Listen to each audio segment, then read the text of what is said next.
mke wako wapi? Na wewe mama usikae kama mzigo. Twende nyumbani. Twende. Tutakaa hapa ndio. Tununue gari. Haleluya. Kataa mambo mengine. Si kila kitu unaambiwa unasema amina. Mwambie la, tunapaswa kujenga, tujenge. Muwe na nyumba yenu, mahali ambapo mmoja akienda mwingine atabaki.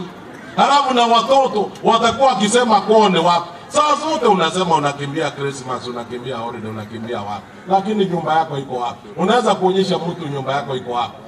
We are town dwellers ni kweli, lakini ukweli wewe unaishi hapa. Unaishi kutajirisha mtu mwingine. Umelipa nyumba miaka 20. Hebu hesabu hiyo rent ya kila mwaka times 20.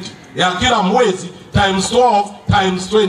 Uone hiyo imetosha ujenge nyumba yako na ingine ya kupangisha.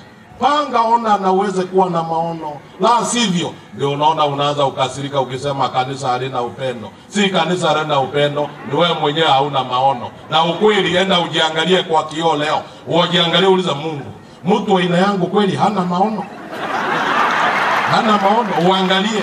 Halafu uulize, mtu wa aina yangu nimekaa Mombasa miaka 20, nimenunua wapi? Ujiangalie. Jaribu kuchukua audit ya maisha yako. Uulize, mshahara hii ninaokula inanitosha mimi na mke wangu? Angalia. Halafu uulize, nikizeeka nitaenda nyumbani lisafu ama nitaishi Mombasa? Sasa hii wewe ni mzee wa kanisa, tunakufurahia. Ngoja ustaafu. Ndio utashangaa, utaenda. Na wazee wa kanisa tutachagua wengine, maana ni wengi, lakini mahali utaenda utashangaa sana.